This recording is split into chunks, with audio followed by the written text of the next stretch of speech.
Hello, welcome to Stella Ubud. So today I'm attending a burial. Of course, it's happening in a remote African village, and you have this rare opportunity to come with me so that you witness for yourself how we bury the dead. Let's do this together. And yeah, a quick outfit check. This is what I'm wearing for the burial. Just something simple. My brown slippers, this people gown, and this bag, the earring, and that's all. Let's go. So I'm trekking out. I'm just going to trek to that place. So let's do this. Girlfriend! I've still not gotten to the road. The sun is so high and I've not still gotten to the road. I don't know. I don't know how I'm gonna do this. Hey, got it, baby! Just greeting people. Enjoy this.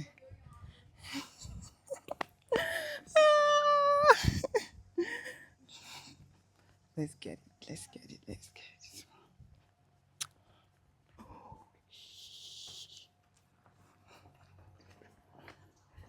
At this point, I'm getting to the main road. I'm so lucky I saw a bike.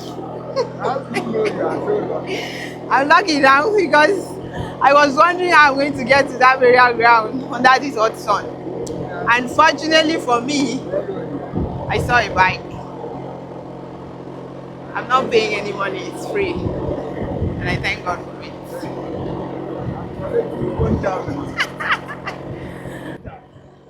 Okay.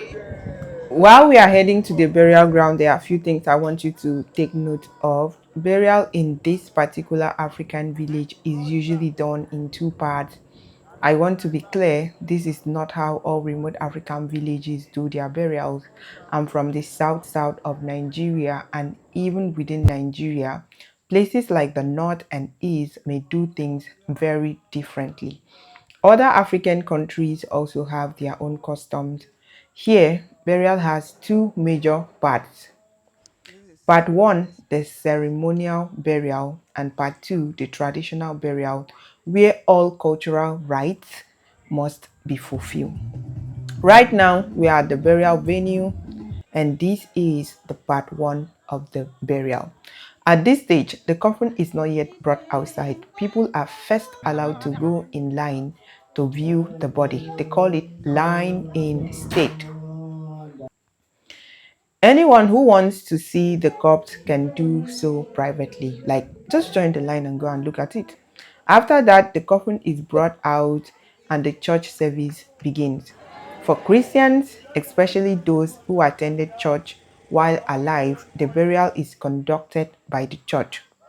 For people who did not attend church, the burial may be handled by their family or by an organization they belong to.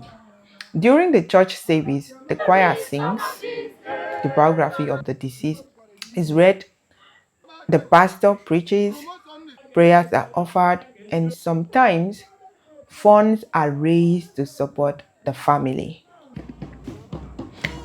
After the service, the coffin is taken to the graveside, but it is not taken there quietly. There is usually dancing with the coffin for a few minutes before it is finally lowered into the ground. I also love this part of the ceremonial burial because look at all of this display by the people carrying the coffin, and even the children, the church member, they have the opportunity to just go and dance, even though I cannot dance personally. Most time, if the deceased is young, the dancing is skipped because emotions are heavy and people are deeply mournful. But in this case, the woman lived to an old age, so her burial is seen more as a celebration of life. Once the coffin is lowered into the grave, part 1 officially ends and entertainment begins. Yes, there's always a lot of food for people to eat, from rice to fufu with afang. Remember that video I told you that afang soup is a ceremonial food? There's afang. Okay, before I talked about the part two, which is the traditional burial, I want you to subscribe to my channel. I am temporarily in a remote African village, and on this channel, I show the lifestyle, the culture, the type of food we eat, and how we cook it. It's very different from what we have in the other part of the world, and that's not something you want to miss out.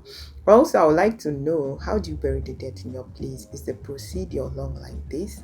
Where are you watching us from? Did you enjoy this video? Please like and also share. Let's continue.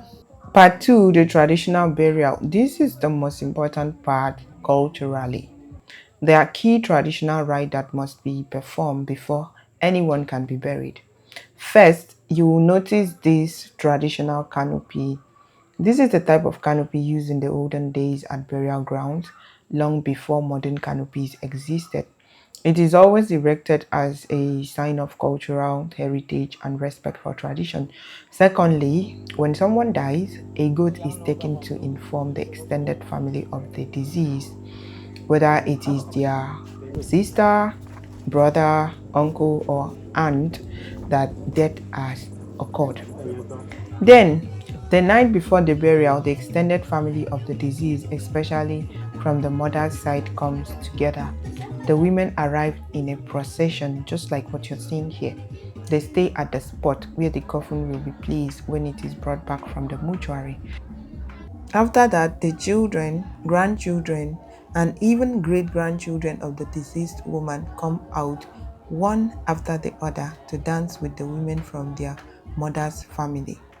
Each child or grandchild must come with an items like biscuit, chicken, drinks, fish, and other gifts. These are presented to the women as they sing, dance, rub powder on the children, and pray for them. This process is done one person at a time, and if the children and grandchildren are many, it can continue all through the night. At the end, all the items collected are shared among the women. You will notice something very important here if you are observant. There are no men in this section. The only man you might see is the deceased woman's son, who comes briefly to greet and dance with the women. Note, the men from the woman's family have their own separate gathering. They don't dance, instead they sit together, talk, drink, console the children, and contribute money to support the family. This also happens the night before the burial. Unfortunately, I'm not a man. I didn't have access to their gathering, so that's why you're not seeing it here. I will also like to let you know that in this particular remote African village, if this traditional part is not done, the disease cannot be buried. So that's the end of today's video. Let me know if you love it.